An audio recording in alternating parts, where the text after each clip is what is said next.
What's going on, everyone? It is Monday, May 18th, about 1:30. So I'm just going to continue on where we left off on Friday, speaking about a possible ascending triangle forming here on the daily Bitcoin chart. So it looks like over the weekend we got another retest of this resistance or supply line up here.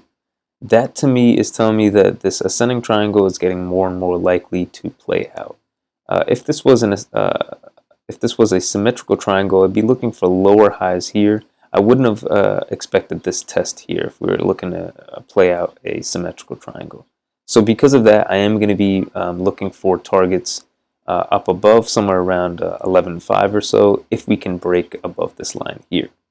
So as far as entries, so to come up with a possible entry for this structure here, I'm going to be using the Fibonacci retracement and some moving averages. So to start it off with the Fibonacci retracement, how do we outline a Fib retracement for a small structure within a larger structure? The way that I like to do it is I like to find where that smaller structure began.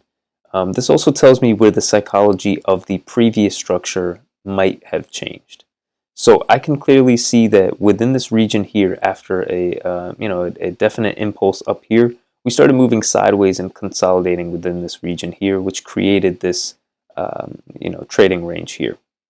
This candle right here, to me, this daily candle, is clearly a breakout candle, and it clearly shows me that the structure from this point forward changed. So we no longer continued going sideways like this. We actually impulsed up and started creating a different structure up here at the top. So because of that, I'm going to be using the candle, the open of that candle, which is right here. And I'm going to be using the top of the structure here for our 0 up there, just to make that a little bit perfect there.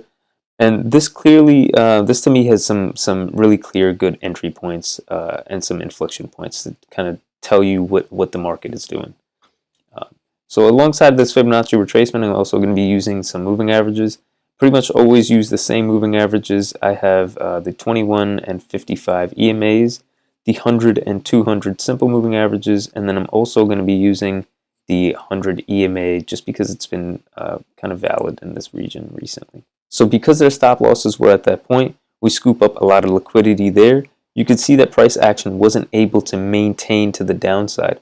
We ended up closing back above our 21 over here. So this kind of response after a major crash like this tells me that there's a lot of buying within this region.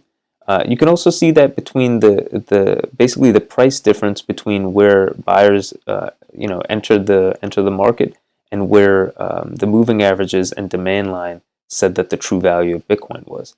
So really at that point in time, Bitcoin's value should have been around 8,000, but buyers were willing to scoop it up around 8,100. That tells me that there was a lot of buying in this area. We could also see that confirmed with the volume over here. The last time we saw a major volume like this was breaking out of this larger structure over here. So using that same idea here, I'm going to be thinking about that when and if we come towards this 21 area here. So if we come towards this 21 area here, I don't expect it to hold. I expect us to come down to search for more liquidity down here. Also because that would kind of give us, introduce a little bit more fear into the market, which I think Bitcoin really likes to do when it fakes out buyers on both sides, especially in these kind of triangle. So if we are looking for a fake out, this is what I expect that to somewhat look like. And this isn't perfect science or anything, but this is just a rough estimate of what I think the market would trend as. So if we were looking to do a fake out, I think we would continue down towards the 21 here, have a slight, a tiny bounce to the 9,300 region, and then come back down to possibly that 618 or this moving average cluster over there. And then from that point, if this was a fake out, I could see us coming back towards the 382, somewhere around here, and then either immediately pushing up towards it and out, or having a quick test, something like that, finding support off of the 382, and then being able to move back forward, upwards, such like this. Something along those lines. So this would be the bullish fake out scenario. If we were looking for a more, I guess, a bearish scenario, I'll just outline that in red. So if this was a more of a bearish scenario, instead of this this area here where we come up from the 618 up to the demand line here, instead of this demand line remaining as a demand line, I would expect it to flip into a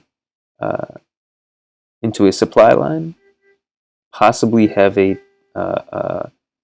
quick test of the 0.5, but ultimately end up failing and coming back down to this median line here. And this would be pretty much like a reversion to the mean, where we would probably be coming back to this area here. And if you remember from the last video, that would be the 0.5 or the Dow theory retracement for a trend. And then finally, if I'm wrong on these two ideas here, and we do end up just pretty much having a continuation of this ascending triangle here, then I would expect that to look something along the lines of basically coming down to retest this area just ever so slightly, basically like that. And then because of the extreme bullishness, if it is there, I think we would just pop up back towards the resistance, one more test of support before we end up continuing higher like that. And that's pretty much the end of the video for today. Really quickly on the weekly chart, I do want to add in that we do also have confluence of the weekly 21 and 55, basically hanging right around this 618 area over here. So if we do come down to basically fake out towards the 618 area, I wouldn't be surprised at all. And matter of fact, that is the most likely scenario that I'm looking for right now. All right, so that's the end of the video. I appreciate everyone for watching. Please let me know if there's anything I can do to improve or any other thoughts or ideas you want to bounce back with. Take care.